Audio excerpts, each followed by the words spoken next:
Hé, Loïc Sécheresse, comment ça va? Ça va, Ça va? ça va.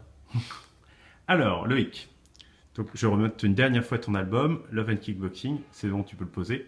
Merci. Euh, Loïc, Oui. pourquoi Love and Kickboxing? D'où ça vient? Raconte. Love and Kickboxing, ça vient d'une session de 24 heures de bande dessinée organisée par l'employé du mois à Bruxelles, avec une histoire autour le thème était la fraternité chez les bandits, quelque chose de cet ordre. C'était un peu compliqué, c'était un texte très long, bref. Et c'est une histoire développée avec une fratrie un peu improbable. Petite fille, un garçon aîné et leur petit frère leur petit frère qui parcourt une zone post-apocalyptique, enfin, voilà, qui est indéterminée, qui est intemporelle, qui la parcourt en Ford Mustang. Voilà. Et leur particularité, c'est qu'ils sont orphelins et la question de leur mère se pose dans ce récit. Et il mange.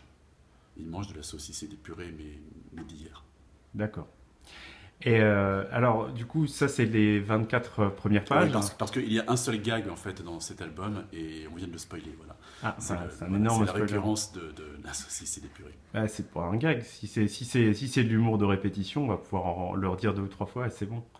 Et donc, du coup, c'était il y a combien de temps? C'était il y a 3 ans, Voilà. Et donc, l'album est sorti hier, avant-hier. avant-hier. Ouais. Alors, Que qu'est-ce qui s'est-il s'est, passé qu'est-ce qui s'est passé? Que s'est-il passé pendant tout ce temps-là? Il a fallu trouver un éditeur. Ah, mais non. Non, plus sérieusement, non. En fait, l'histoire est. Bon, voilà, elle n'avait pas de destination à être poursuivie. C'est une histoire qui faisait 24 pages, 22 pages, qui n'avait pas vocation à être poursuivie. Et il y a un an, j'ai contacté un éditeur, un ami à moi, un type qui est moyennement sympathique, mais qui travaille bien. Et je lui ai proposé de poursuivre ce récit de manière plus longue. Je me suis rendu compte en fait que ce récit de 22 pages pouvait être réouvert. Il y avait un petit ressort scénaristique qui permettait de le faire poursuivre, enfin de le poursuivre, pardon. Et voilà, c'est ce que j'ai fait. J'avais quelques pistes pour poursuivre ce récit, mais j'avais pas envie d'écrire très particulièrement à l'avance, hein. J'avais envie d'improviser ce travail-là. Je sortais aussi de Heavy Metal, qui était un travail très préparé, très long, très écrit, très construit, et j'avais envie de quelque chose qui soit plus immédiat et plus spontané. Et donc, dedans, on trouve. Alors, c'est un peu un mix entre Mad Max, entre les divinités hindoues. On voit pas mal de bastons, hein, puisque Love and Kickboxing, bon, au niveau de l'amour, il y en a, mais de l'amour fraternel, on va dire. Et puis, de la Universel, on dirait même. univers. Oh, Ouais, carrément. Non, allez, tu vas franchement. Et puis, il y a aussi, surtout, plein de bagnoles, hein. Et visiblement, tu as une grosse passion pour les bagnoles ou... alors, c'est assez curieux, enfin, il y a un mélange de choses, oui. Euh, le kickboxing, parce que, enfin, love, voilà, parce que la question des rapports humains dans les récits, enfin, je trouve ça super intéressant. Le kickboxing, parce que ça permet de l'action au premier degré. Enfin, je ne suis pas un dessinateur particulièrement réaliste, mais je suis très attaché au réalisme de l'action.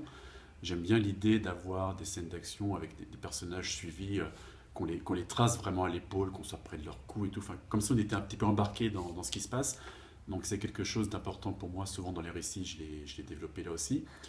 Les voitures, enfin, c'est assez marrant parce que je me demande s'il n'y a pas une sorte d'influence cachée de Franquin. Nous savons tous que voilà, dans les bandes dessinées, souvent les voitures sont décalquées, hein. Je pense qu'on ne révèle rien. Et, hum, et Franquin était quelqu'un qui, enfin, j'imagine, ne les décalquait pas. Et j'adorais en fait la personnalité, enfin, comment il était capable de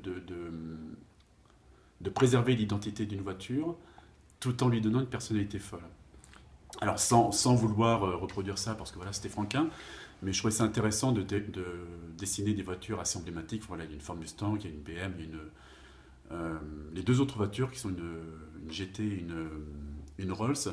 C'était tout simplement des modèles réduits qui étaient présents sur un lieu de vacances ou un lieu de villégiature l'été dernier, et je ne sais pas quelle voiture dessiner. D'un seul coup, j'avais ces maquettes de bagnoles et c'était très pratique de les avoir pour les dessiner et les faire évoluer.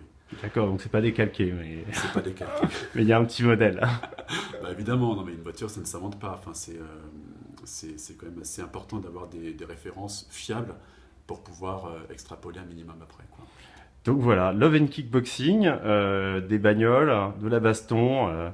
On n'a pas parlé des divinités indiennes, tout le monde s'en fout, je pense. Ouais, on s'en fout des divinités Elles sont indiennes. là parce qu'elles sont belles, surtout. Voilà, d'accord, c'est pour ça. Et ben merci. Donc Merci. on remonte l'album là. Il est là. Il est là. Remontre-le. Il est. Voilà. Tu aimes bien le rose, hein, visiblement, parce Mon qu'on a une éditeur peinture. Oui. Oh, arrêtons de parler de ce gars-là. Salut. Ça suffit.